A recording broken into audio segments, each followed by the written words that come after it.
Uma manhã chuvosa, acho que o pessoal não animou muito. Eles estão meditando ainda na cama, né, doutor Vivaco? Tem muita gente ainda meditando que não acordou ainda, né? Esse assunto, técnicas contemplativas, acho que tem tudo a ver com a nossa sessão Nutrição e Comportamento, né? O Carlos José, que dispensa apresentações, além de ser um médico de excepcional qualidade oncológica, é um médico muito humano e que também usa muito dessas técnicas para si próprio e com seus pacientes. Vamos ter aqui a Júlia, psicóloga aqui da casa, como debatedora, junto com o Dr. Jorge Biocchini, que é um médico homeopata, diretor lá do Centro de Saúde, tem um trabalho de formação de docentes na PUC muito interessante. A primeira vez que eu comecei a levar assim, um pouco mais a sério o estudo das técnicas contemplativas, especificamente assim, mais a meditação, foi quando em 2011 a Sociedade Brasileira de Cardiologia colocou entre as medidas chamadas não farmacológicas na abordagem do tratamento da hipertensão arterial. Então a gente sempre via redução do sal, atividade física, perda de peso, e aí começaram a colocar as técnicas de respiração lenta, né? E é muito importante isso. Nós vivemos um mundo hoje em que nós estamos extremamente conectados para fora, né? Muito conectados para fora e pouco conectados para dentro. Essas técnicas nos trazem a oportunidade de a gente parar, fazer pausas e olhar para a gente. O mundo ele vem sendo cada vez mais guiado por valores externos, por metas. Tudo é metas hoje, tudo é métrica. Se chegar aqui no hospital, você tem a meta, isso, você tem a meta, o jovem tem a meta. Chega um jovem no consultório de 28 anos deprimido, o que houve? Não vou atingir o meu primeiro milhão aos 30 anos, fico deprimido. Eu falei, então desiste, parte logo para o segundo, esquece o primeiro, porque não tem jeito. E o que traz assim muito a felicidade a gente é quando a gente tem valores internos bem definidos. Os valores internos bem definidos fazem com que nós nos guiemos por eles, seguimos por eles e não ficamos nos comparando aos outros, né? Tem um livro chamado sobre o Segredo da Felicidade da Dinamarca, de uma jornalista chamada Ellen Russell, e tem as leis de Jante, são 12 leis. E a primeira lei é não se comparar. Então, assim, quando você está bem com você mesmo, eu acho que todo mundo, assim, no futuro, é difícil falar todo mundo, porque não há uma receita de bolo. Um pode querer fazer mindfulness, outro quer fazer yoga, o outro quer fazer outro tipo de experiência, mas isso eu acho que traz muito proveito para a gente, né? E é um lado, tem tudo a ver com o que ontem a gente estava falando um pouco sobre medicina high-touch na era high-tech, né? Numa era de alta tecnologia. Isso é uma coisa que eu acho que é bom para um hospital de ponta, de excelência, como Procardíaco, de alta assim, né, performance, também ter esse lado um pouco mais, sempre o lado humano, né? Então, Carlos, vamos aqui ouvir você hoje sobre essas técnicas contemplativas e vamos aprender um pouco mais com o Carlinhos, sempre aprendendo, né? Obrigado, Cláudio. Bom dia a todos. Júlia e Jorge, obrigado por vocês terem vindo e a gente trazer esse tema para a pauta para a gente discutir. O Cláudio comentou essa questão e a gente está aqui numa sessão de comportamento, né? O que se diz é que o século XIX foi o século da higiene, né? As grandes medidas que tiveram impacto na saúde foram medidas de higiene que mudaram a condição de vida das pessoas. O século XX foi o século da medicina, chamado assim porque grandes intervenções existiram, desde o antibiótico, evolução na cirurgia, vacinas. E o século XXI está sendo chamado como o século do comportamento. É o século em que grande parte, no que diz respeito ao câncer, por exemplo, existem ambientes em que 60% do que a gente tem de doença está relacionado ao comportamento. E assim a gente está aqui discutindo questões relacionadas ao comportamento e as técnicas contemplativas têm uma ligação direta com tudo isso, né? Então a ideia é falar um pouco das técnicas contemplativas, né? Elas fazem parte da história do homem, né? Então a gente vai tentar até ter nessa perspectiva temporal desde quando elas estão aí sendo discutidas, mas sempre eu coloco essa questão das dimensões de cada um de nós, né? Então, o olhar biopsicossocial é algo muito importante, e a porta de entrada que a gente usa com a técnica contemplativa é essa porta de entrada mental, né? Obviamente, as repercussões se dão até no campo social e até no campo epigenético, se a gente pode falar assim, né? Então, assim, a gente vai usar essa porta de entrada, mas para repercutir em todas as nossas dimensões. Eu sempre trago aqui essa perspectiva do fim da vida, né? Quer dizer, a configuração aqui saiu, mas a última queixa era exatamente a queixa de gostaria de ter sido mais feliz, né? Então, a sensação de bem-estar é o desfecho. A saúde é o processo, né? Tudo que a gente diz de saúde, uma instituição, uma organização saudável, diz respeito ao processo que ela usa, mas, na realidade, o grande desfecho é o bem-estar, né? E é isso que a gente quer trazer, assim, essa perspectiva de que isso está na pauta de grandes instituições, né? Falar sobre felicidade, a técnica contemplativa, está o tempo todo sendo colocada como um elemento importante de tudo isso, né? Já que o grande desfecho da história é o bem-estar. Só assim, rapidamente uma perspectiva temporal de como é que esses relatórios de bem-estar vêm sendo apresentados desde o primeiro, em 2011, né, a posição do Brasil e da Alemanha aqui usando como referência, esse de 2013, de 2015, o Brasil numa posição bem diferente da Alemanha, e esses relatórios, eles na realidade saem em 2015, mas diz respeito aos anos anteriores, né? Em 2016, uma inversão, que a gente sempre brinca que isso foi o efeito de um 7-1, né? Fez inverter as posições entre Brasil e Alemanha, mas o que vem acontecendo é que o Brasil vem caindo, e esse último relatório, que saiu agora em 2018, está colocando o Brasil em uma posição mais abaixo. E isso tudo, eu acho que... Como é que isso dialoga com a técnica contemplativa, né? São oportunidades da gente lidar com essas questões, com o ambiente em que a gente está lidando, né?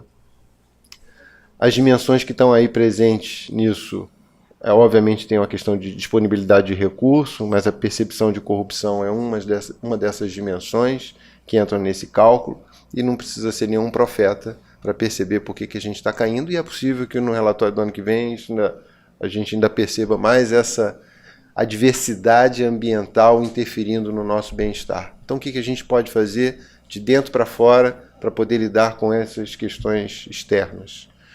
Só para ilustrar, esse é um dos gráficos desses relatórios que trazem aqui o quanto recua a percepção de bem-estar de cada ambiente.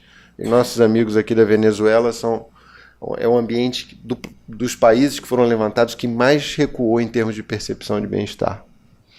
Então, a felicidade é algo que está sendo considerada um elemento de política pública, já tem Dia Mundial da Felicidade, tem país colocando o ministério para tratar dessa questão, né? E esse somatório de experiências, e aí a questão, o link com a contemplação é estar presente, estar percebendo o que está acontecendo aqui agora, ter a capacidade de que vocês estão direcionando a atenção para mim, mas é possível saber também aonde o cotovelo direito está encostando, se a mão está no queixo, se o pé na posição que está, ter uma capacidade plena de perceber aquilo que está acontecendo aqui e agora, né? Obviamente, isso tudo requer um trabalho, né? Requer um movimento nessa direção, e aqui só algumas questões que eu listei em relação à mente que fica vagueando. Ela tem repercussão no ponto de vista da nossa felicidade, né? Uma mente que fica vagueando muito, ela tem um custo emocional. Isso já foi estudado e verificado, que existe uma diferença quando você não está pensando exatamente no que está fazendo e se você está presente num lugar e pensando em outra coisa, né? A gente costuma brincar, né? Primeiro chega o corpo e depois muito depois que chega a mente da gente. Isso foi um estudo que foi feito com base num aplicativo que você recebia uma mensagem ao longo do dia e você descrevia aquilo que você estava fazendo e ranqueava numa escala de bem-estar qual era o bem-estar que você estava sentindo. Então, essa é a distribuição das tarefas que as pessoas estavam fazendo, das atividades que elas estavam fazendo, desde o trabalho até, enfim, descansando, ouvindo música, e aqui nessa escala horizontal, a intensidade do bem-estar que elas tinham. Fazer amor disparado era a primeira, e aqui embaixo é exatamente dentro dessas possibilidades de você não estar pensando no que estava fazendo, ou estar pensando, e se estiver pensando em uma coisa desagradável, a distância em termos de bem-estar que você tinha quando você não estava pensando e quando você estava pensando em outra coisa. Isso daqui é uma maneira de você cientificamente explicitar a ideia de que é importante estar presente naquilo que a gente está fazendo, né? Isso é uma questão de treinamento. A gente pode ser visto assim.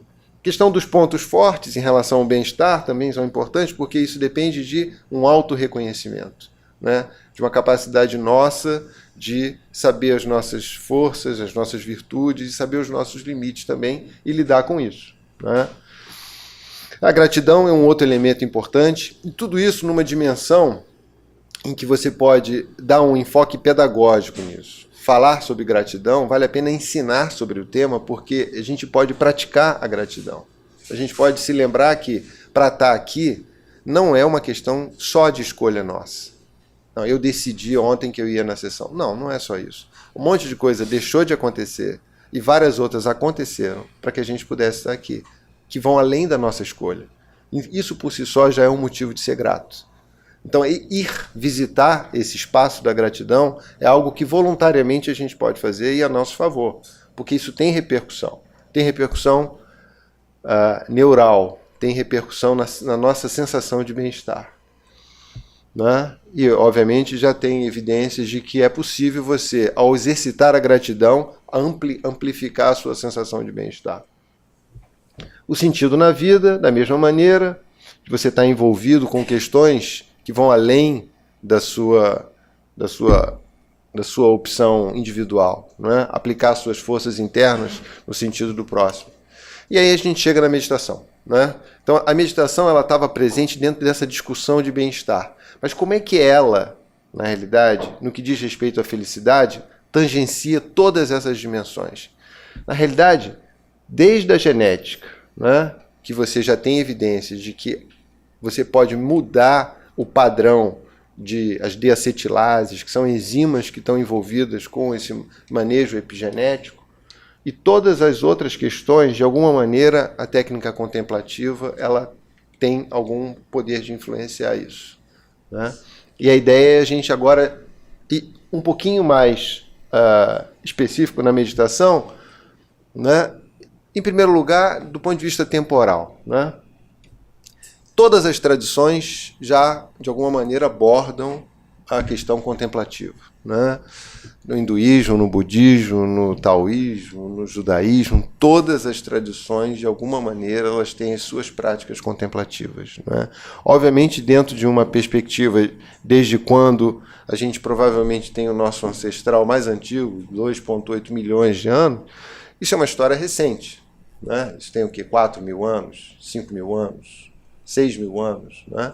Mas isso é um processo que vem já acompanhando a gente há muito tempo. E não só do ponto de vista das tradições orientais, mas na Europa você já começa a perceber isso se desenhando de uma maneira muito, muito clara, né? Como Montaigne, por exemplo, quando ele fala que um homem que teme sofrer já está sofrendo pelo que ele teme, né?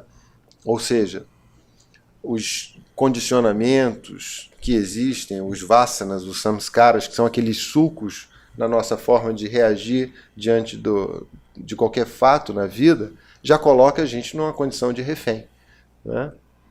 E ele segue dizendo que nós perturbamos a nossa vida por pensamentos sobre a morte e a nossa morte por pensamentos sobre a vida, né? Ou seja, enquanto a gente está vivo, de fato, a gente está ameaçado pela morte, nessa condição. E quando a gente está próximo da morte, a gente fica se remetendo à vida que a gente deixou passar enquanto a gente pensava na morte. Ou seja, o presente é uma coisa muito importante. E mais ainda, a minha vida foi cheia de terríveis desgraças, a maioria das quais nunca aconteceram, né? Mais uma vez, a gente está condicionado, reagindo naquela imagem que o sujeito entra no quarto e se depara com uma cobra e dispara o coração. Ele lembra do amigo dele que morreu de uma picada de cobra, fica desesperado. A única coisa que ele consegue fazer é tocar no interruptor e ver que é uma corda, não é uma cobra, né? Então essa nossa projeção o tempo todo diante dos fatos coloca a gente numa condição de sofrimento. Spinoza, quanto mais claramente você entende a si mesmo e as suas emoções, mais você se torna um amante daquilo que é. Você não quer que mudem as coisas, né? Porque você mais profundamente está entendendo o que está acontecendo.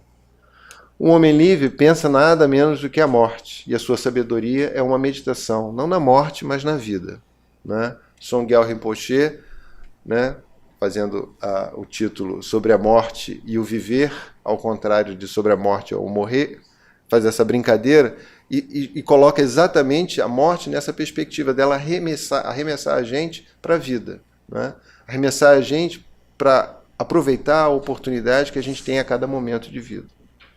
E mais recentemente, Heidegger também: se eu levar a morte para a minha vida, reconhecê-la e encará-la de frente, me livrarei da ansiedade da morte e da mesquinhez da vida, e só assim eu serei livre para ser eu mesmo. Tudo isso, de alguma maneira, do ponto de vista filosófico, converge para os pilares do que é uma técnica contemplativa, do ponto de vista de estar presente e estar observando a maneira como a gente reage, né? Então, o que seria a meditação dentro desse universo, né?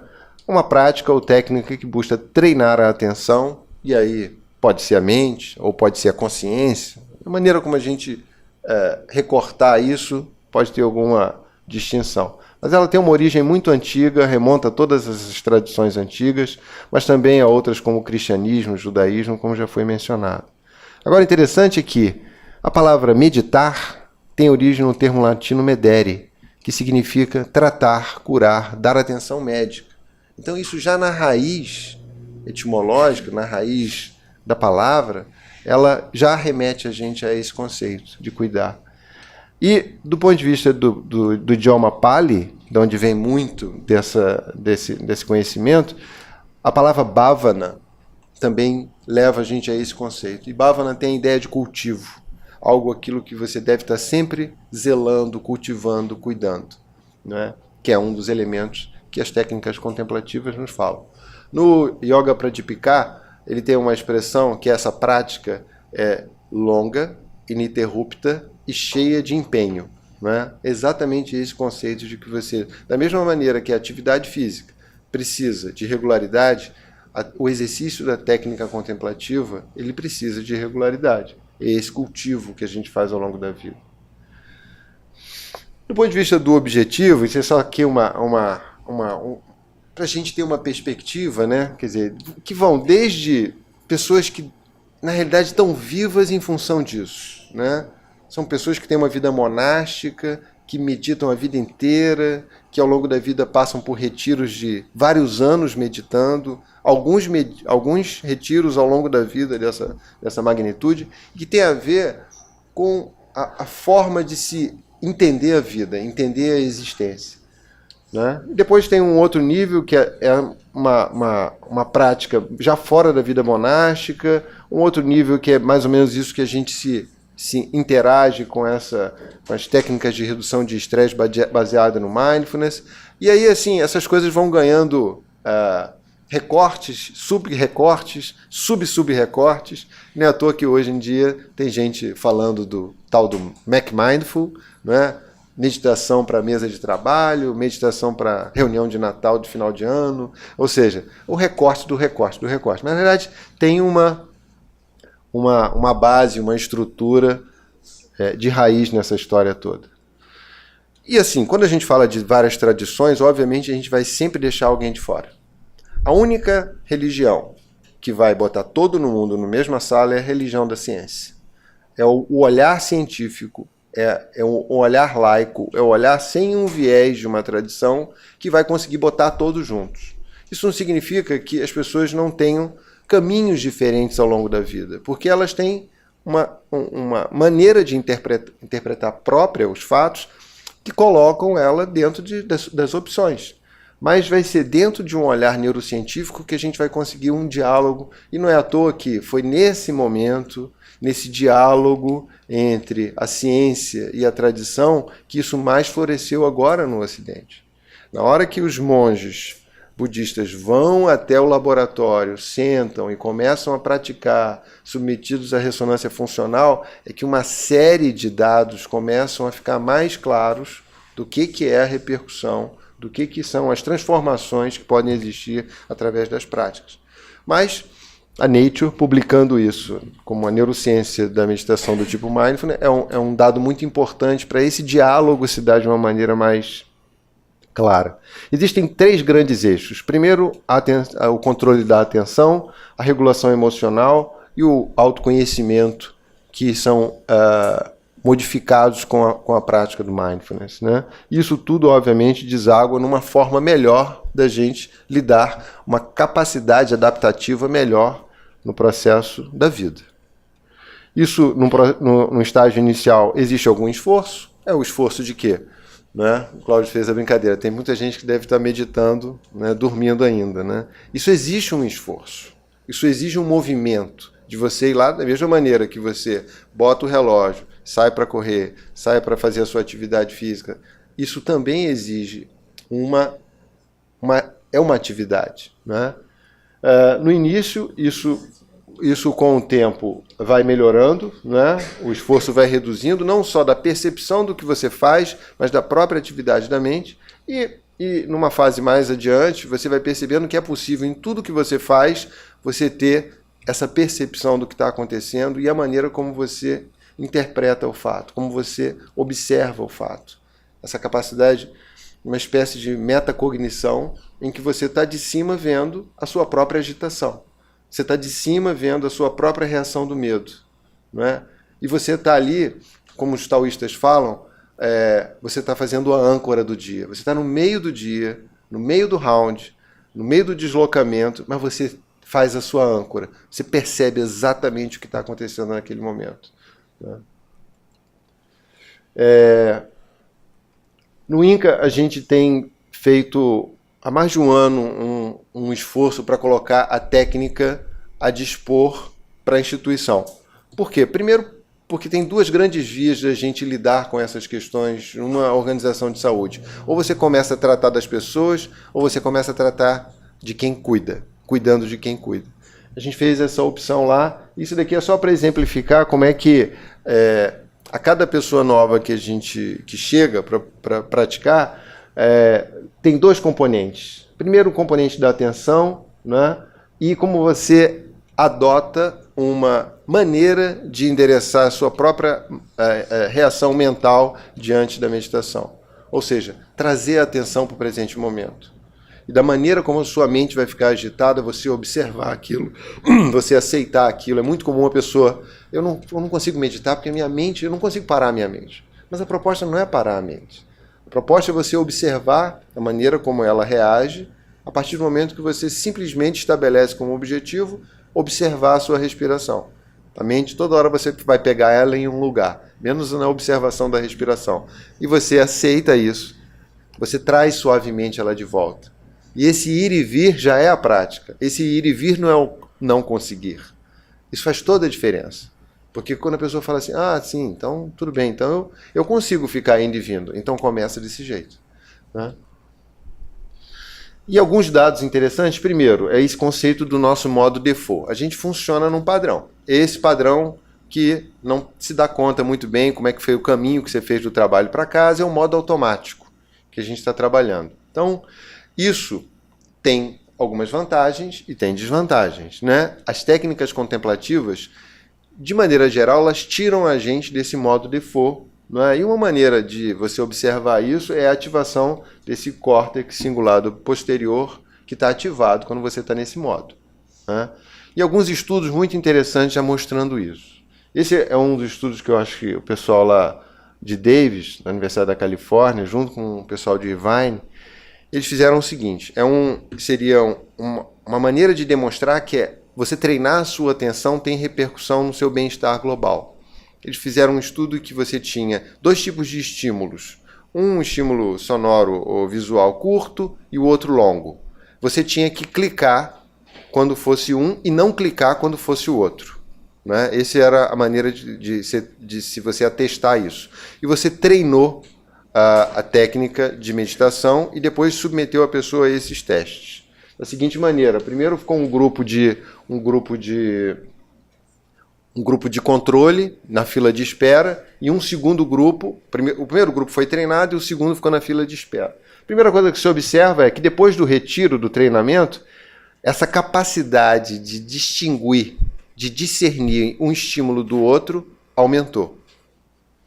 O grupo que ficou na espera não mudou, ele não tinha sido treinado. E depois, quando ele foi treinado, todos melhoraram. Então, a técnica da meditação ampliou a capacidade de discernimento e de atenção da pessoa. E o que aconteceu com os outros parâmetros, do tipo ansiedade, depressão, resiliência, regulação emocional, empatia? Tudo isso melhorou. Ou seja, teve uma correlação entre o treinamento da sua atenção e todas essas dimensões aqui. Isso foi um dos primeiros estudos que conseguiu, de fato, mostrar que a técnica tem impacto na nossa maneira de estar transitando na vida. Outros estudos interessantes mostrando sobre redução de estresse e responsividade inflamatória, né? Eles fizeram o seguinte teste. Esse Try a Social Stress Test é um teste em que você se submete a uma situação desagradável de estresse, de exposição, inclusive. Você faz é como se você estivesse sendo entrevistado e as pessoas estivessem quase te desprezando, não é? Você vai falando coisas e os olhares. É uma situação, é um modelo que é criado, mas é muito estressante. E um teste biológico, né, com a capsaicina tópica. E o que se fez? Se comparou pessoas que meditavam, pessoas que não meditavam. Tem uma crítica desses modelos de estudo, porque eles ou são modelos de fila de espera, ou comparam grupos diferentes. Isso tem possibilidade de viés. E o que se vem acontecendo ao longo dos tempos é melhorar essa metodologia e ir refinando mais os estudos. Mas o fato é que eles mostram que a técnica, quando treinada, reduz o nível de estresse, reduz o nível de cortisol e a resposta inflamatória pelo halo inflamatório induzido também reduz. Então são coisas que biologicamente são mais duras e você consegue observar com a prática. Um outro estudo interessante diz respeito a técnicas de treinamento relacionadas à compaixão. Isso é muito importante para o ambiente de saúde, porque o burnout pode ser abordado dessa forma. Uma maneira da gente lidar com o burnout é treinar as pessoas em técnicas contemplativas. E essa pode representar uma estratégia de prevenção de burnout. Um outro estudo interessante diz respeito ao esforço dessa consciência, né? O que é descrito, por exemplo, quando esse córtex cingulado está ativado, né? Quando você compara a maneira como a pessoa percebe a realidade quando ele está ativado e quando ele não está ativado. Em primeiro lugar, uma atenção que ela é distraída e uma sensação de tender a controlar as coisas. Isso se manifesta por distração, interpretação, esforço e descontentamento. Com a prática, o que é descrito? Uma atenção que não é tão distraída, que se manifesta por concentração, uma percepção, uma experimentação mais aguçada, sem esforço e com contentamento mais presente. São outras formas de você atestar como é que repercute o treinamento. Outra questão importante. A gente, às vezes, depende de uma modalidade de solução de problema que a gente chama de insight. São problemas que não dependem de uma sequência lógica. É, de fato, um insight, né? Será que isso, por exemplo, pode modificar a nossa capacidade de resolver problemas dessa maneira? Então, esse estudo mostrou o seguinte. Ele fala da nossa capacidade de a memória ser importante, mas, ao mesmo tempo, ela ser condicionante. A gente tem uma memória de como a gente foi solucionando as coisas na vida. Quando a gente se depara por um problema novo, de uma outra natureza, corre o risco de a gente usar nosso repertório para poder também criar uma solução. Isso limita a criatividade. Então, como é que eles fizeram? Numa fase inicial, o tipo de problema insight, esse aqui são exemplos de problema do tipo insight. Como é que você separa todos os porquinhos fazendo 2 quadrados, né? E como é que você inverte essa pilha de bolas mexendo só em 3 delas. Isso não depende de uma sequência lógica para a gente poder resolver. E o que eles viram? Avaliaram a dimensão mindful da pessoa. Existem escalas que avaliam isso. E viram o seguinte: quem tem mais isso presente resolve com mais frequência esses problemas. E aí eles falaram, então, vamos fazer o segundo experimento. Vamos treinar as pessoas nisso. Isso é só para provar que é possível botar 2 quadrados e separar os porquinhos. Tá? E inverter o triângulo também. Aí, no experimento 2, o que eles fizeram? Pegaram as pessoas, treinaram na técnica e reapresentaram problemas que dependem de solução insight. E eles viram que estatisticamente faz diferença. Ou seja, ainda que você tenha um X de criatividade, você pode ampliar isso a partir do treinamento das técnicas contemplativas.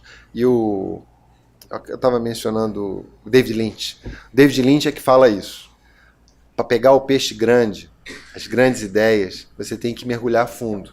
E essa forma de mergulhar fundo, você consegue ir através do treinamento da meditação. Ele é um defensor da meditação transcendental. Né? Mas, enfim, isso aí também é interessante. Cada técnica ela tem uma capacidade, vou mostrar um estudo, de ativação em determinada região do cérebro. Cada pessoa tem uma constituição própria que pode direcionar ela como uma preferência de uma técnica em relação à outra. Né? Esse aqui é um dado interessante, que a gente sabe que existe um efeito das férias. Né? Biologicamente existe um efeito de tirar férias. Né? Isso se manifesta por uma série de ativações genéticas. Mas existem vias outras que você consegue ativar quando você medita. Então, um adicional de na sua pausa, no seu ócio produtivo, seja lá como a gente chame isso, ele pode ser incrementado usando a técnica contemplativa. Então, o efeito férias melhora a resposta inflamatória e o efeito meditação ele é distinto e envolve outros mecanismos moleculares e genéticos. Né? Obviamente, a gente precisa de mais estudo, mas como parte do pacote de férias, também eu acho que vale incluir um pouco de meditação. Ela tá associada com modificação da estrutura cerebral, e isso é importante, porque se tem espessamento cortical, é porque teve síntese proteica. E se teve síntese proteica, é porque algum link existiu naquilo que você está fazendo com o núcleo celular. Né? E está aí as evidências mostrando que, em vários estudos, converge em relação a essas regiões do cérebro mais consistentemente alteradas. Né? Começa a surgir até uma neuroanatomia funcional relacionada à técnica contemplativa. O que seria isso? Dependendo da técnica, determinada região ela é mais ou menos ativada.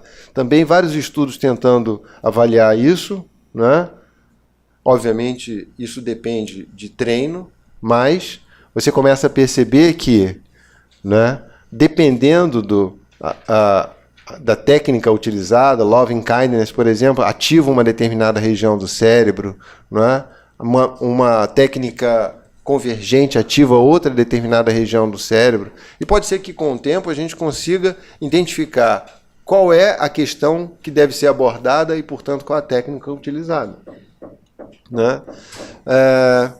E, assim, evidências como a percepção de solidão e o perfil pró-inflamatório na expressão genética, ele modifica com a técnica, né? Obviamente são estudos antigos, a gente tem que pensar muito bem quem é que está investindo para poder desenvolver essas... E as organizações, eu acho que elas têm um papel muito importante nisso, mas um programa de 8 semanas já faz com que reduza a percepção de solidão. Então, assim, tem um oceano de casas de repouso que você podia utilizar essa técnica para poder reduzir a solidão das pessoas lá.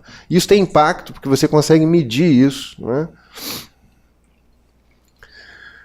Outro dado interessante é assim, as pessoas perguntam quanto tempo tem que meditar para começar a perceber esses benefícios. Né? Então, o Richard Davidson e o Daniel Goleman, nesse livro que eles publicaram, eles tentaram estratificar isso também. Em alguns estudos, eu vou só voltar um pouquinho aqui, só para a gente ter uma ideia, esse aqui, por exemplo, 19 mil horas a 44 mil horas de meditação. É muito tempo de meditação. Então, mas o que não significa que logo nas primeiras semanas você já não esteja tendo benefício. Então está aqui, uma fase inicial. Isso se dá em semanas. Você começou a praticar, melhora a sua reatividade, a capacidade de atenção fica incrementada. Isso tem estudos mostrando o desempenho escolar de adolescente melhorando, não é? Aumento da empatia, os marcadores inflamatórios já começam a modificar e tudo depende da continuidade. Se você parar, aquilo diminui. A partir do momento de um estágio mais intermediário, 1000 horas de meditação, aquilo tudo se acumula a esses benefícios e existe uma tendência a eles ficarem mais sustentados. E esses aqui são mais do que jogadores da Copa, isso são jogadores, são atletas olímpicos, são pessoas que dedicaram a vida, mais de 27.000 horas de meditação. Então você começa a perceber o fenômeno das ondas gama, né? Isso foi observado exatamente nesses estudos que colocavam os monges para meditar e que eles tinham um padrão de ativação de onda gama que nunca tinha sido observado anteriormente. E mais, quando eles entravam imediatamente em estado meditativo, em segundos. E aí eles pediram para ele parar de meditar. E ele parava de meditar e continuava o padrão de onda gama, né? Então, aquela ideia do que treine a sua mente e mude o seu cérebro, né, está começando a ficar confirmada. E várias outras evidências de benefício na nossa saúde, né? Então, a manutenção da nossa capacidade cognitiva e de bem-estar lá adiante, ou seja, um tipo de investimento que vale a pena fazer, né? Esse aqui é um estudo interessante com, por exemplo, a percepção de satisfação com a atividade física, ela melhora com a técnica contemplativa. A gente sabe que tem 30% das pessoas que têm muito prazer com a atividade física e vão fazer tudo para manter a atividade física. 30% que experimentam aquele prazer quando fazem, mas é frequente elas não darem continuidade, e uma parcela de pessoas que não têm aquilo. Então, a técnica contemplativa pode aguçar a tua percepção e, com isso, você sustentar a sua atividade física. Com relação à dieta, são outras intervenções que elas começam a se interligar, né? Se você tem uma técnica contemplativa, talvez você consiga sustentar um hábito alimentar melhor. E não é à toa que, até do ponto de vista da American Heart Association, tem esse statement falando de que vale a pena você inserir. É óbvio que você ter evidência nível 1, né? Não é simples, até porque o investimento nesse tipo de estudo não é algo disponível, mas vale a pena a gente botar isso na discussão.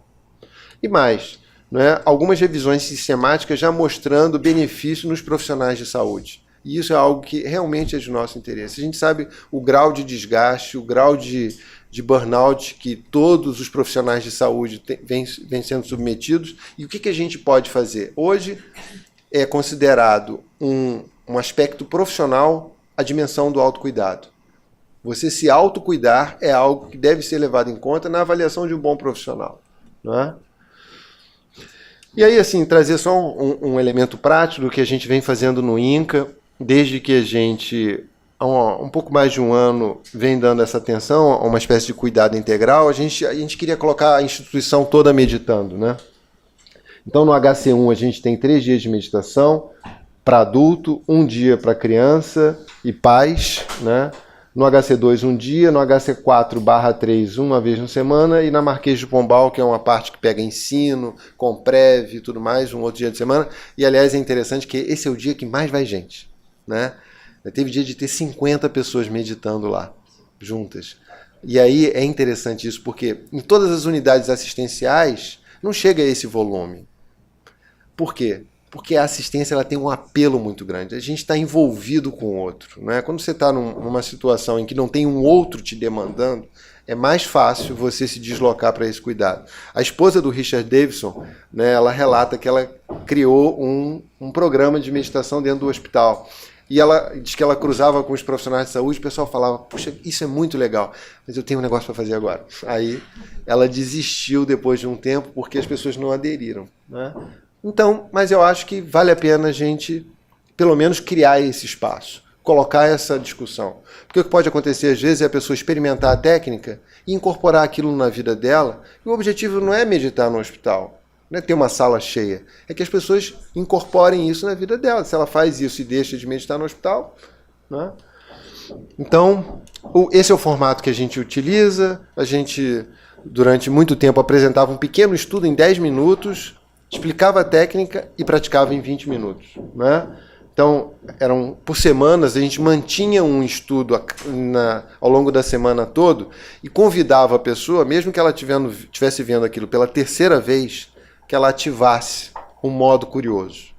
O modo curioso é o modo da criança, é o modo do principiante, do iniciante, que olha aquilo com um olhar que parece estar vendo a coisa pela primeira vez. Essa dimensão da nossa capacidade de olhar com curiosidade é o que faz a gente perceber que a primeira década de vida parece que passa muito lentamente e que as outras são muito rápidas. A gente perdeu esse olhar curioso. A gente começa a ter já as ideias pré-formadas, os conceitos já estabelecidos e as coisas deixam de ficar novas, né?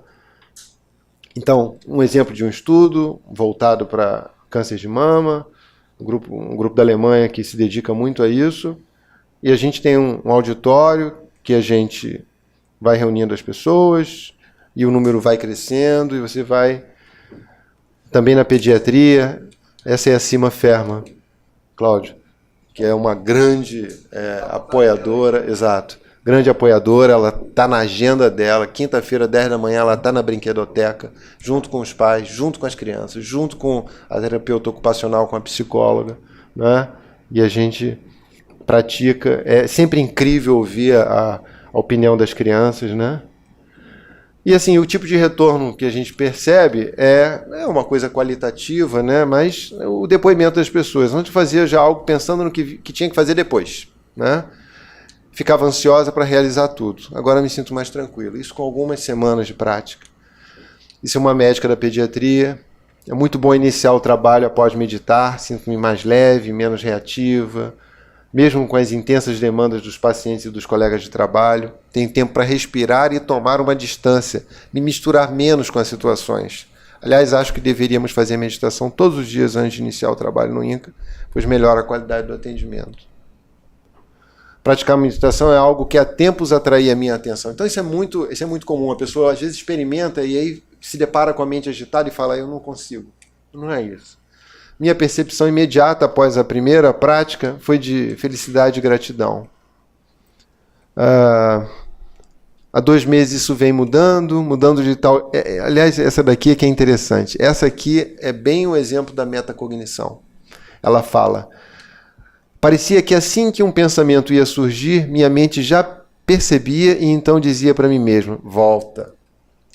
Além de ficar satisfeita com a percepção desse timing, fiquei positivamente surpresa quando percebi que esse alerta começou a disparar também quando eu estava para fazer algo indevido, como, por exemplo, ter um pensamento negativo, julgar alguém, ser ríspida, enfim, todo tipo de ação ou situação contraproducente. Achei isso incrível. Isso aqui foi de uma mãe. E depois de todos esses meses, foi a primeira vez que eu não pensei na minha filha. Você imagina uma pessoa que está submetida àquele estresse 24 horas por dia, vai dormir pensando no problema, uma série de questões, o casamento que é ameaçado, a vida econômica ameaçada, o filho ameaçado, pensa naquilo o tempo todo. Com a técnica de 10 minutos, que é 11 minutos que a gente faz, ela falou isso, assim. Ela ficou curiosa em perceber que de repente parou aquele circuito de pensamento contínuo. A gente, obviamente, tem todo o apoio da direção lá na instituição, né? A gente já teve a oportunidade de replicar isso, por exemplo, uma oficina de dieta, que veio gente do Brasil todo, eles já pedindo para a gente falar sobre meditação, né? Isso, obviamente, as pessoas têm interesse sobre o assunto, né? E a divulgação interna do hospital, ela tem dado muito apoio. Teve um período que ficou nos protetores de tela do hospital falando sobre as opções, os horários de meditar. Então eu acho que tem essa questão. O Fabrice Midal está com um livro muito feliz, né? Que é essa questão da arte francesa de mandar tudo a merda, que é um livro sobre meditação. No fundo é um livro de meditação. De uma pessoa que sofreu bullying quando estudava, que era um aluno abaixo da média, e sofreu muito por isso, e que se tornou um filósofo e coloca muito essa trajetória dele nessa perspectiva da gente se deixar um pouco em paz. Como o Cláudio falou, o primeiro item é não se comparar, né? De a gente estar presente, né, naquilo que a gente está fazendo, de a gente aceitar, muitas vezes, as nossas limitações. Isso não significa um conformismo, mas a gente aceitar a nossa natureza, de a gente ser curioso em relação a isso e da gente ser suave nessa dinâmica. Eu acho que isso tem a ver com o que os japoneses tanto falam, que é o Ikigai, que é quando você encontra o seu Ikigai, é esse momento aqui em que a sua vocação, a sua paixão, a sua missão e a sua profissão se encaixam. Esse espaço é um espaço em que a gente precisa perceber as coisas. A gente precisa ter a verdadeira noção da nossa natureza. A gente precisa colocar essa nossa potência por alguma causa, né? E quando isso se encontra na nossa profissão, em que é o que a gente faz a maior parte do tempo na nossa vida, a chance da gente ser feliz é muito maior. Então, só para finalizar, o Reino Unido, né, eles têm um programa suprapartidário chamado Mindful UK, UK Mindful, né, alguma coisa assim, em que o parlamento inglês tem um programa, não é? Independe do partido, mas eles estão estimulando que a população carcerária, que todas as instituições públicas da Inglaterra, que as escolas e que todo grupo de pacientes que tiveram depressão e que tem o risco de recair sejam encaixados num programa de mindfulness. Então, é um olhar que começa lá atrás na história, com as tradições mantendo aquilo vivo, e que hoje em dia a ciência se apropria e a gente tem que encontrar maneiras de colocar isso a nosso favor, não só de quem está sendo cuidado, como também quem está cuidando. É isso, obrigado.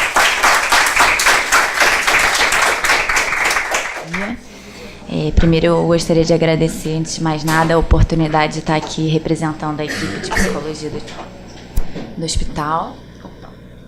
Parabenizar Carlos José pela palestra, por trazer esse tema tão relevante, tão interessante, né, para a nossa prática. Eu estava falando ali um pouco antes do evento, a gente tem essa tendência de separar o pessoal do profissional, mas no fundo né, uma coisa só. E, enfim, pensando um pouco sobre o tema, agora ouvindo a palestra também, me faz pensar muito na falta, né? A falta, né? A falta de quê? Mas é um discurso, é uma queixa que está muito presente no discurso, né, do ser humano hoje em dia. Os pacientes que a gente tem contato, as pessoas que a gente conversa no dia a dia, uma frustração, né, de alguma coisa que não se sabe o que, uma busca de não também não se sabe para onde ir. Eu até fiz uma reflexão te ouvindo, que de repente a felicidade não é a busca pela felicidade, né? E sim o caminho até lá, né? Que o objetivo não seria no final da vida ter o sentimento de bem-estar, mas ao longo da vida, né, tem essas chamadas muito assim. Ontem eu estava até, me chamou a atenção uma propaganda de agência de turismo assim: fuja da rotina. Bom, para você estar no bem-estar, você precisa estar fora dessa rotina. E por que não, né, estabelecer ali, não só com a prática da meditação, que tem muito a contribuir, mas no nosso dia a dia, né, podermos estar em contato com nós mesmos. E, bom, essa falta me parece que está muito relacionada com, voltada para o outro, né, o que o outro espera que eu seja, o que eu devo ser, o que a sociedade impõe que eu seja, e muito mais distante do que a gente gostaria de ser, do que a gente está sentindo, qual a nossa experiência vivenciando aquilo. E esse sofrimento muitas vezes ultrapassa, né, a nossa capacidade de elaboração, o que acaba gerando ali uma patologia psíquica e física também, né? Acaba, né, aí apontam os índices, né, de depressão, de ansiedade. E acho que essa prática, né, essa técnica do mindfulness tem muito a contribuir, né, que fala desse retorno para o eu, né, desse entrar em contato com o que a gente realmente experimenta. Eu associei um caso, né, de um paciente que está até aqui com a gente no momento. Ele teve uma recente descoberta, um diagnóstico oncológico, e né, muito choroso e uma dificuldade de aceitar aquela tristeza, né? Porque ele diz que ao longo da vida dele o pai colocou que o homem não chora, o homem não pode ficar triste, que isso é um fracasso. E muitas vezes o que eu percebo nele é uma dificuldade, assim, o maior sofrimento dele é imaginar, né? Ele tá naquele condicionamento de que aquilo é errado ou alguma coisa nesse sentido, do que de fato entrar em contato com o que ele está sentindo. Né? Enfim, uma associação também que eu anotei aqui para trazer aqui hoje, entre a psicologia, né, e o budismo, enfim, que Freud e Buda concordam, né, que para o ser humano atingir uma liberdade, ser livre, ter uma plenitude, é preciso alcançar o autoconhecimento, né? E esse autoconhecimento a gente pode pensar que pode ser atingido pela análise, né, pela psicoterapia e também pela meditação. E por que não os dois juntos, né? Se puder associar os dois.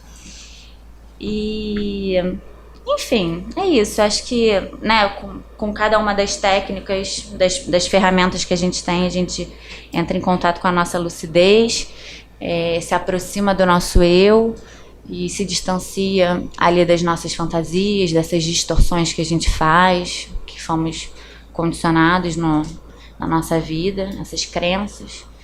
E como tema, né, é prevenção e tratamento, eu acredito que a prevenção seria, então, você conseguir lidar com aquele sentimento de frustração, de insatisfação, situações desagradáveis que hoje em dia a gente vê muito na sociedade, né, uma dificuldade muito grande, uma intolerância à frustração, tudo é pro agora e tem que ser perfeito e você tem que ser, né, todas as áreas muito bem resolvida. E você conseguindo sustentar, né, sentir aquilo, aceitar aquilo que foi imposto, vai evitar, né, o sofrimento e aí então uma patologia psíquica ou física. E o tratamento seria, né, a questão eu fiquei pensando sobre aceitar, né, assim, que não seria abolir o sofrimento em si, a dor crônica, no caso, alguma coisa nesse sentido, dor física, enfim, mas poder gerenciar, né, essa capacidade dos processos emocionais, de entrar em contato com esses processos emocionais, né, como é que eu posso falar? De lidar com a dor, né? E não deixar de sentir dor, mas qual a sua relação com isso? Enfim, que são né, tudo isso que nos vem é totalmente humano, né? E a gente tende a não refutar aquilo. Não posso, não devo. Enfim, é isso.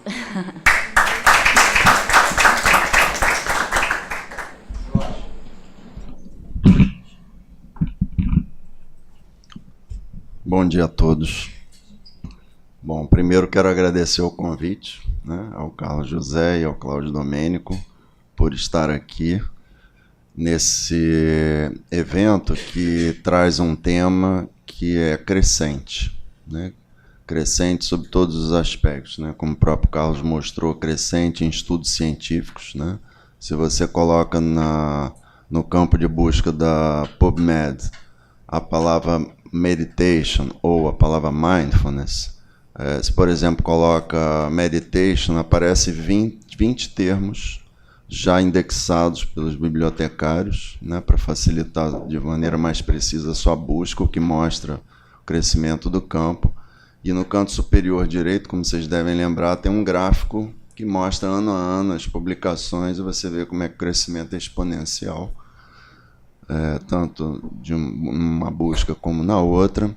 Por outro lado, o aumento do interesse, não à toa vocês estão aqui, né? Tem tido eventos com frequência. Recentemente eu fui convidado na Estácio de Sá para dar uma palestra para estudantes de psicologia. Tinha mais de 100 alunos no auditório, eu fiquei impressionado pelo interesse, né? Enfim, isso vem crescendo, felizmente, muito.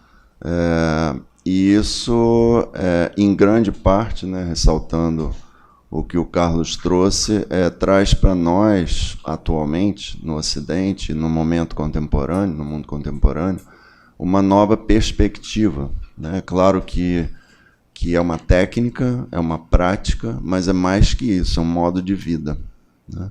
Há várias analogias que a gente pode fazer entre essas práticas e as atividades físicas, muitas analogias, né? Porque tem características muito semelhantes. Uma coisa é claro, não só os cardiologistas, mas vários outros médicos recomendam os pacientes fazerem atividades físicas. E é claro que normalmente você pensa fazer atividade física da maneira regular, formal, né? Ir caminhar, ir para uma academia, ir nadar, ou seja, dedicar uma parcela do seu dia ou da sua semana, algumas vezes, para se dedicar àquilo, né? Obviamente, no caso da meditação, também existe o que se chama prática formal, que é exatamente isso. Você para tudo que você está fazendo e durante aqueles minutos você fica dedicado. Mas vai além, porque, por exemplo, quando um médico diz, quando a pessoa diz, por exemplo, eu não tenho tempo, não consigo abrir tempo na minha agenda, há outras alternativas que nós sabemos, né? Assim, ao invés de você pegar o elevador para andar 1 ou 2 lances de escada, de andares, né, 1 ou 2 andares, você pode pegar uma escada, né? E isso já vai ativar todo o seu sistema metabólico, cardiovascular, etc. Ao invés de você parar exatamente no metrô, no ônibus, no táxi, o que seja, no local que você quer, você pode caminhar alguns quarteirões, enfim. Ou seja, o modo de você lidar com a atividade física, incorporando isso no dia a dia. Da mesma maneira, isso é chamado, no caso das práticas contemplativas, de práticas informais. O Carlos deu um ótimo exemplo no início da palestra, né?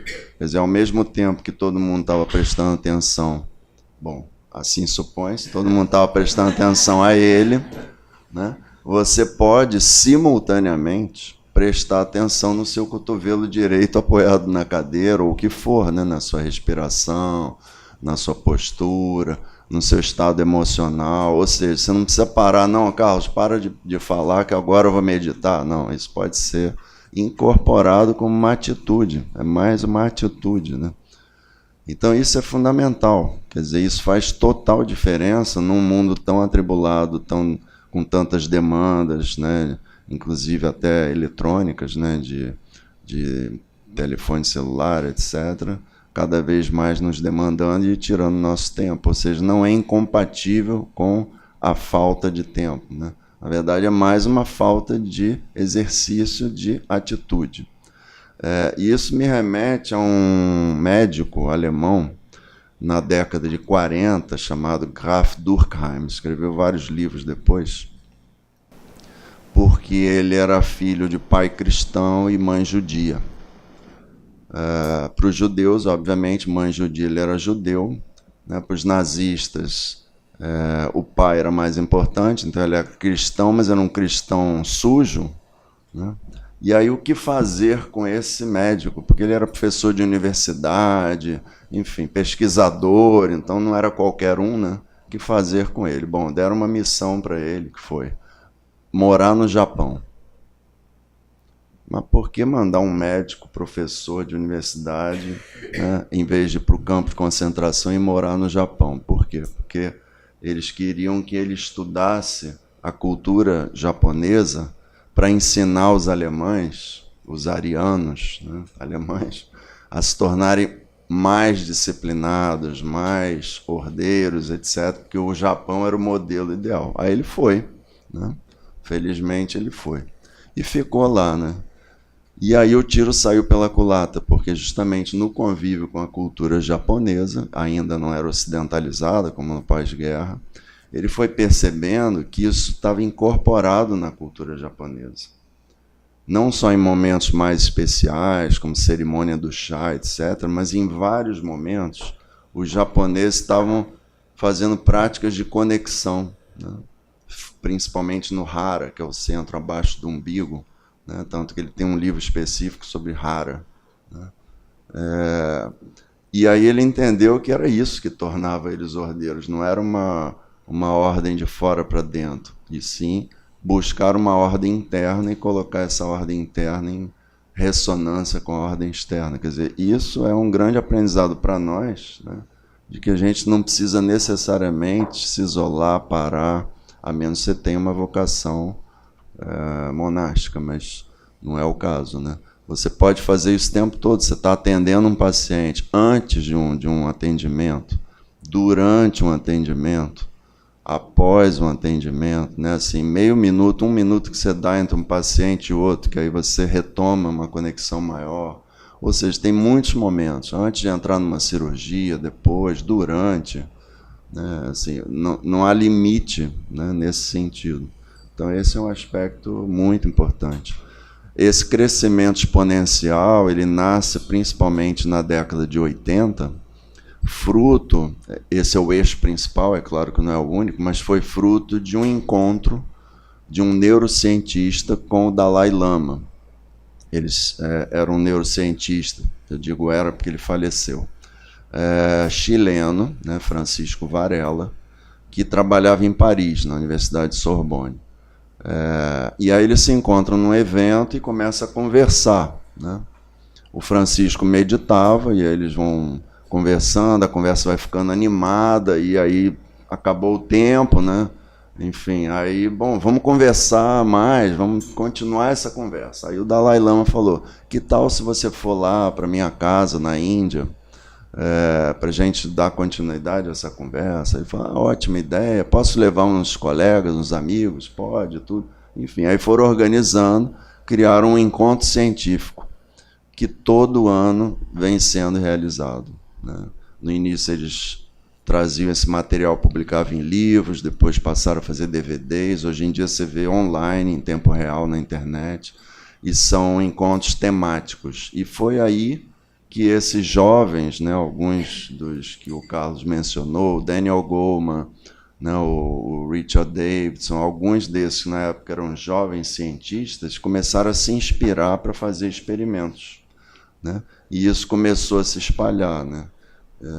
Então, isso não só continua até hoje, esse grupo se reúne até hoje, tem um instituto nos Estados Unidos, etc., como gerou assim, várias universidades, né, na Europa, nos Stados Unidos, Japão, Canadá, enfim, e atualmente até no Brasil, né, no sentido de usar isso, né, terapeuticamente, educacionalmente, pesquisar sobre isso, dimensões desde biológicas, neurológicas, etc., até dimensões psicossociais, e, enfim, ensinar isso, né, formar pessoas para serem multiplicadores, enfim, é um movimento que realmente é muito forte, não à toa, o Carlos citou também o Mac Mindfulness, né,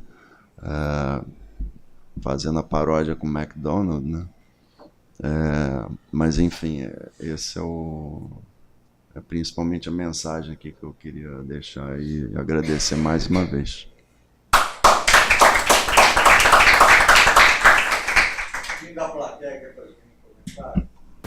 Bom, na prática do dia a dia, por exemplo, os pacientes, eu venho percebendo uma demanda cada vez maior, né, das pessoas tomando contato e pedindo assim, onde eu devo ir? Onde eu devo ir para praticar? Né? Eu acho que a gente está caminhando, né, eu acho que isso já é, por exemplo, você tem um universo de ambientes em que isso se dá. Escolas de prática do yoga que são mais tradicionais. Essas, quando você olha para o Ashtanga Yoga, por exemplo, né? Às vezes você vê muito empenho no lado físico, mas na realidade toda aquela parte física dos asanas para te levar para esse momento da prática da meditação, né? Então, o primeiro ambiente é um ambiente dessas práticas de yoga que tem isso já como parte da prática propriamente dita, né? Escolas que tem o Lao Tzu ou o Tai Chi ou alguma prática voltada para... Isso é uma escola mais voltada do yoga, que está ligada ao hinduísmo, mas até a medicina tradicional chinesa também tem prática contemplativa. Então, seria esse o primeiro ambiente que já está aí constituído, já existe, que muitos deles colocam alguma técnica contemplativa na sua dinâmica. Um outro ambiente que eu acho muito interessante são os centros budistas, né? Esses centros budistas também têm seus espaços de prática, né? E que ali acontece. Então, se a pessoa já tem essa inclinação, eu acho que é um bom caminho, né? E aí eu acho que as instituições de saúde, elas começam a olhar para isso de uma maneira um pouco mais... Então, o conceito de uma medicina integrativa que insere essas intervenções dentro do cuidado é algo que vem crescendo com o tempo. Então você vai começar a ver o Brasil desde 2006 tem uma política de práticas integrativas e complementares. Essa política foi reeditada agora em 2017. A gente teve aqui no Rio um congresso muito importante dessas práticas, que trouxe pessoas do mundo todo, a escola alemã, que tem muito disso já incorporado na prática dela. Então as instituições, elas começam a caminhar para desenhar espaços para isso. O Jorge, ele vem trazendo já há algum tempo, você podia falar um pouco sobre o que a PUC vem fazendo, a proposta de cursos voltados não só para treinar pessoas, para elas praticarem, como também treinar pessoas para elas ensinarem as pessoas para a prática. Eu conheci uma colega, uma médica, em franco burnout, né? Ela era... São vários. Exatamente. Mas e a gente vai levando, e a gente está vendo o que está acontecendo no ambiente da saúde em termos de perda de capacidade da pessoa, piora da qualidade da assistência e, em último caso, os episódios de suicídio, né?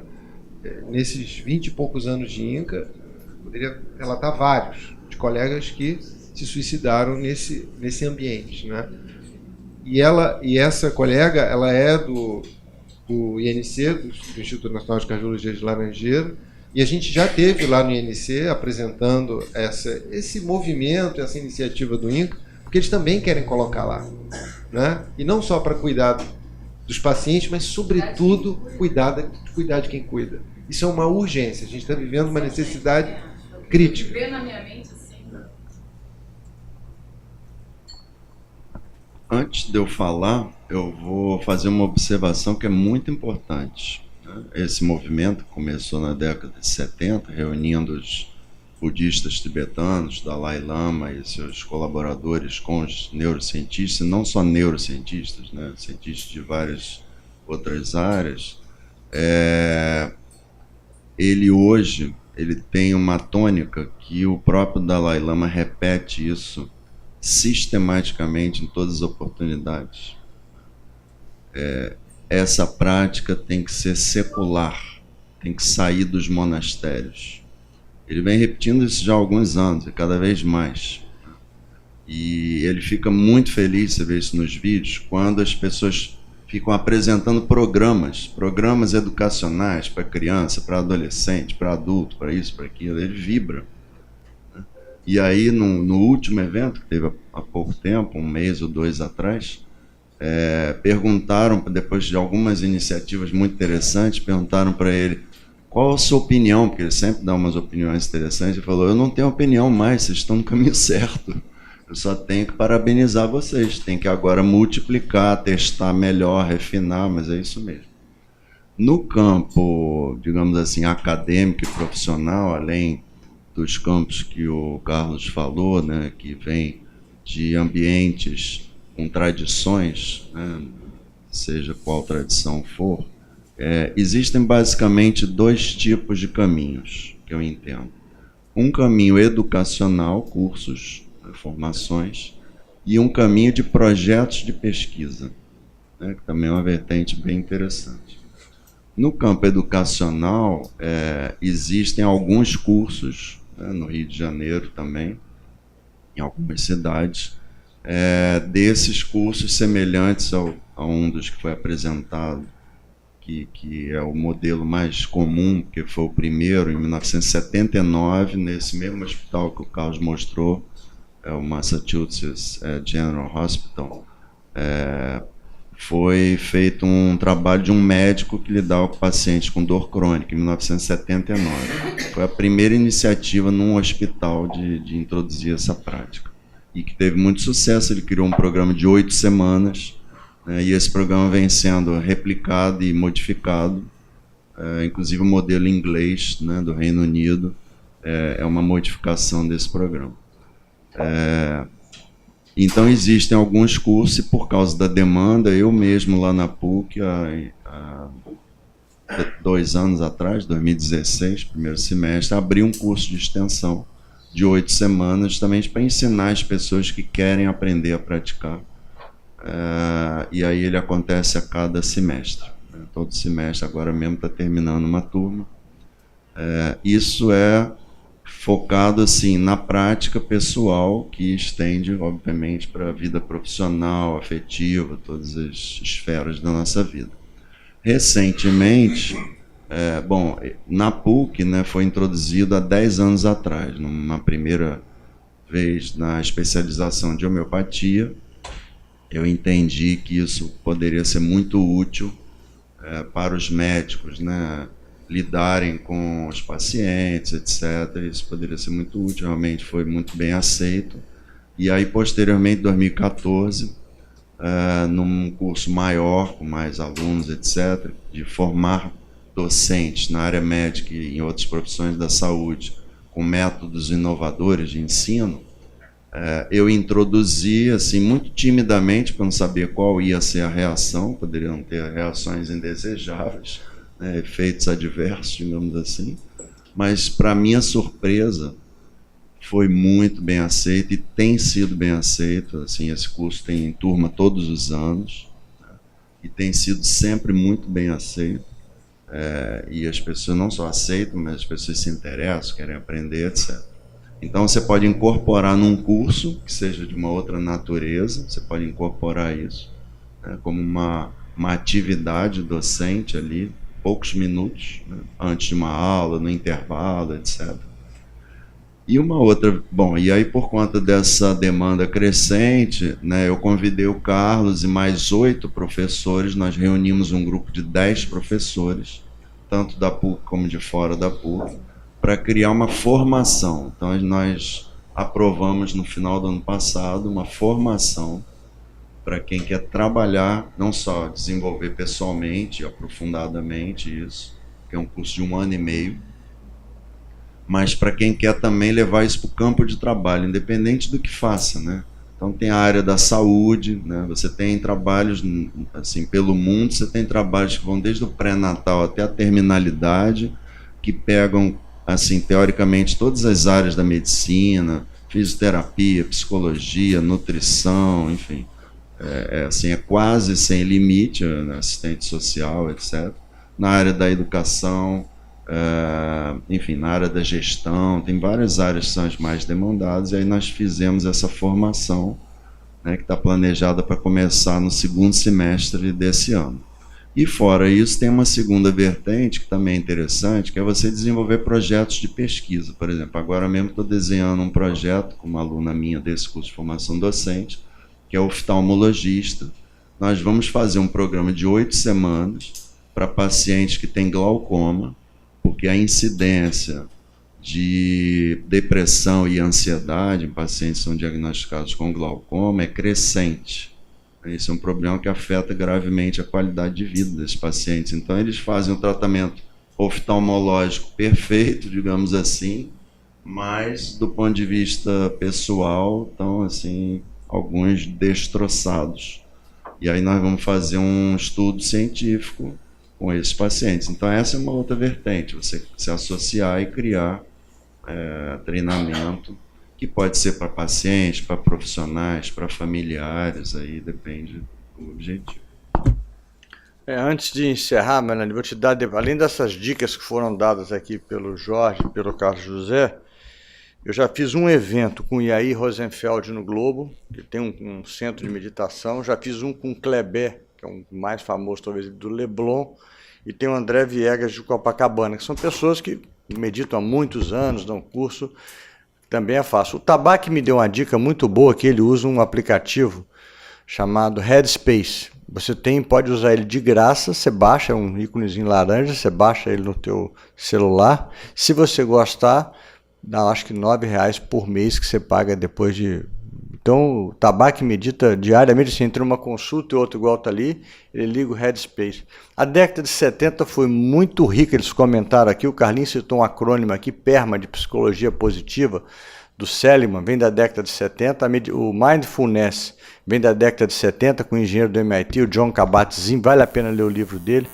A diferença, assim, eu não sou especialista, mas o que eu vejo é que o Mindfulness é mais prático de você fazer.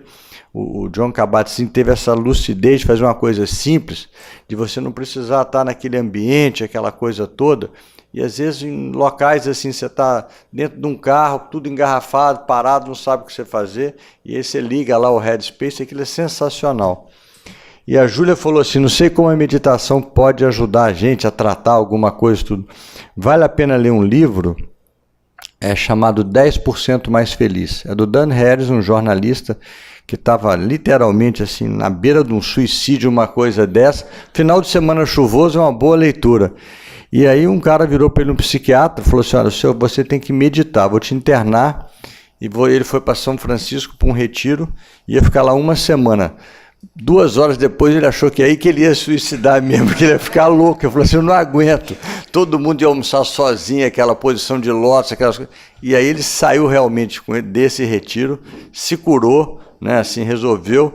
E vale a pena ler o livro dele, porque foi num retiro desse, uma coisa de meditação, foi uma coisa profunda. O psiquiatra não estava conseguindo, o remédio não estava conseguindo. E literalmente é uma prova que essas técnicas contemplativas funcionam. Eu acho que é um bom caminho para você depois pegar a experiência do Carlos, do Jorge Belchini, de repente uma sementinha que você pode plantar lá no bombeiro, quem sabe, né? Vale a pena. Parabéns aos 3 aí, manhã maravilhosa.